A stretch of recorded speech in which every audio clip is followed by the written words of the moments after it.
உங்கள் சாந்தி சிட்டி தாங்க பேசுகிறேன். இன்றைக்கி ஏற்காட் போட்டிங் போகும்போது ரொம்ப சந்தோஷத்தோடு எங்கள் ஃப்ரெண்டுங்க கூட சேர்ந்து போகிறது அது ஒரு தனி சுகந்தாங்க. எப்படின்னு கேட்குறீங்களா? ஏன்னா அவங்க கூட ஜாலியாக என்ஜாய் பண்ணின்னுக்குறோம் இல்லையா? இந்த சந்தோஷம் ஃப்ரெண்டுங்க கிட்ட தாங்க கிடைக்கும். இல்லை போகும்போது அந்த போட்டை ஆட்ட சொன்னாங்க, இவங்களாம் ஆட்டினாங்க. எங்கள் ஃப்ரெண்டுங்க என்ன கற்றுறாங்க நீங்களே பாருங்களேன்.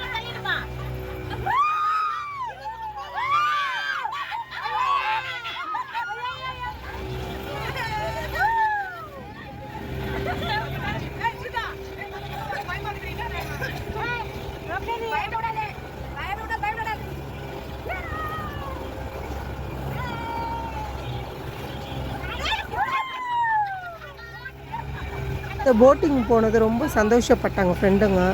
அடுத்த வாய்ப்பு எப்போ கிடைக்குன்னு சொல்லி எதிர்பார்த்துன்னு இருக்கோம். இந்த இன்ப சுற்றுலா ரொம்ப மகிழ்ச்சியான சுற்றுலாங்க. அடுத்த வீடியோவில் நான் உங்களை சந்திக்கிறேன். பாய்.